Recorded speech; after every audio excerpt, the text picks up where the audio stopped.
Israeli forces have stepped up their attack across Gaza as the war in West Asia enters its 200th day, with the newest and more intensified attacks on Gaza. Fears continue to mount of an Israeli invasion in the overcrowded southern part of the besieged Gaza Strip, amid calls for hostages to be freed.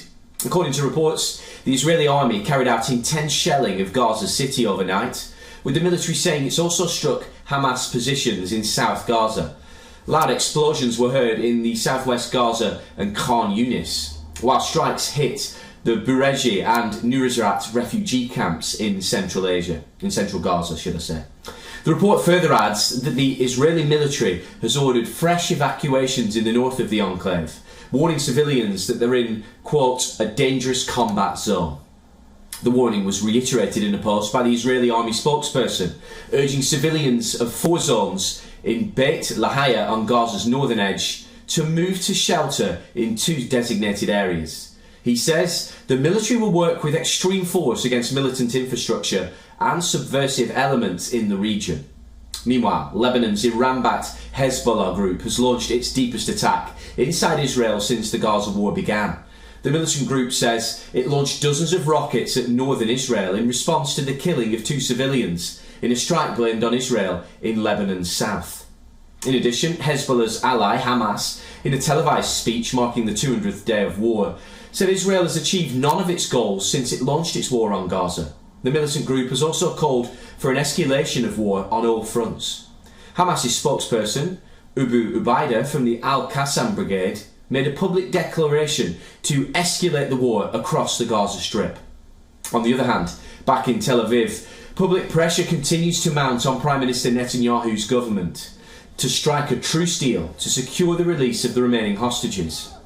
Families and supporters of Israeli hostages held in Gaza protested in Tel Aviv, sitting on the ground with their hands bound and mouths sealed, conveying one message: 200 days and nothing has changed. Today is the 200th day that we have hostages kidnapped. People, babies, women, old people, soldiers were kidnapped 200 days ago.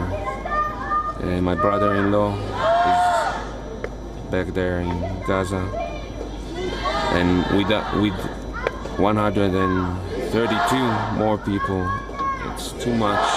It needs to be end.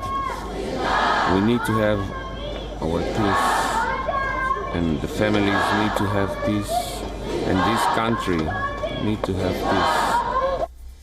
Well, to find out more about the reported plans for an operation in Rafah, our correspondent Jodie Cohen sent us this report. Take a look. So the Israeli army is reportedly preparing to target the 4,000 to 5,000 Hamas operatives in Rafah. That's Hamas's final stronghold and where some of the hostages are thought to being held. Remember, British Foreign Secretary David Cameron had suggested that if the hostage talks fail, the international community should prepare for a Rafah operation in terms of preparing aid and shelter for civilians. Now, Israel has said that the plan is to coordinate with the United States, Egypt and other Arab allies to evacuate civilians from Rafah, and it's thought that civilians would go to a secure zone being set up in nearby Khan Yunis.